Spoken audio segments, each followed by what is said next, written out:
There's something about the stillness that makes everything feel simpler. I'm a welder by trade, been doing it for over 40 years now. I live alone on a big farm, just me and my dog Bosley. The house is too large for one person, but I never had the heart to downsize after my wife Maria passed away. My kids moved out years ago, and ever since cancer took her, it's just been me and Bosley. One night, after a long day in the shop, I decided to go for a walk. My property is pretty big, so just a single loop is usually enough to satisfy my craving. The air was cool, and Bosley trotted along beside me. Sometimes I think he likes me more than I like him. I've walked that loop hundreds of times, but as I was heading back toward the house, something caught my eye. I glanced up at the second-story window, the one that looks out from the bedroom Maria and I used to share. For a split second, I thought I saw something move. I stopped dead in my tracks, staring up at that window. There was no reason anyone should be in there. I hadn't been in that room in years, couldn't bring myself to. I felt my blood start to boil at the thought of some stranger breaking into my house. I wasn't going to stand for that. I rushed inside, my heart racing, and ran upstairs. The room was empty, just like I'd left it. No sign of anything out of place. I looked everywhere imaginable, but found nothing.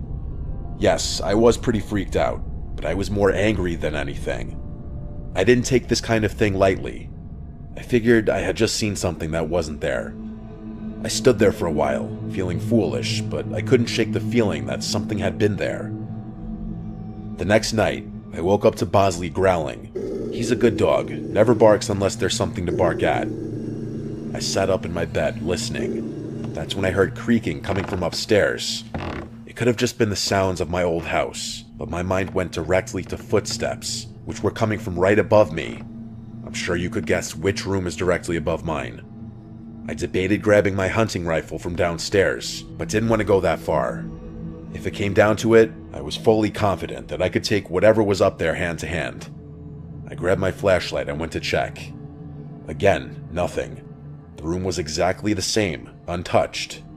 My anger was definitely starting to turn into anxiety at this point. Something didn't feel right in the house. The following night, I came downstairs to find the kitchen lights on. I know I turned them off before bed. I don't leave lights on. There was no question anymore. Someone was in my house. I started to panic. I called the police and told them I thought someone might be sneaking around. They came out, searched the house from top to bottom, but found nothing. They were nice about it, told me to call again if I needed them, but I could tell they didn't believe me. The next night was the worst by far. I couldn't sleep, so I decided to go upstairs and check the bedroom again. I don't know why. Maybe I thought it would settle my mind. But when I opened the door, I froze. There were clothes scattered all over the floor. Maria's clothes. I had packed them away after she died. Now they were everywhere. Something like this doesn't just happen randomly. And then I saw her. There was a woman standing in the doorway, just staring at me. I couldn't see her face clearly, but I could tell she wasn't Maria. She was too short. I don't know who she was, but she didn't belong there. I had never been so afraid in my life. Without thinking, I ran at her. She turned and bolted down the stairs and out the front door. By the time I got outside, she was gone. I searched the property with Bosley, but there was no trace of her.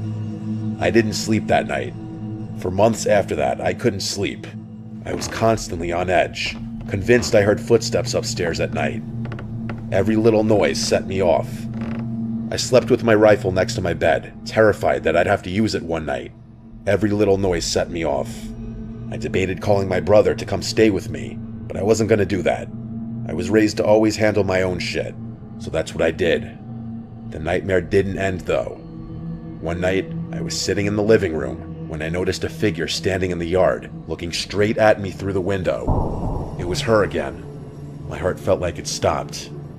I grabbed my hunting rifle and ran outside, Bosley close behind. She was still there, just a silhouette in the moonlight, watching me. I fired a few warning shots into the air, hoping to scare her off. That was enough to get her to turn and run into the darkness, but it's not like that made me feel any better. I was literally being tormented by some random woman who was probably homeless. I couldn't even imagine why this was happening to me. I stood there for a long time, waiting to see if she'd come back. She never did. I haven't seen her since, but I know it's only a matter of time. I'm fully prepared to defend myself, but I don't think living in perpetual anxiety like this is sustainable. Thank God for Bosley. I have no idea what I'd do without him. I'll send an update if anything happens.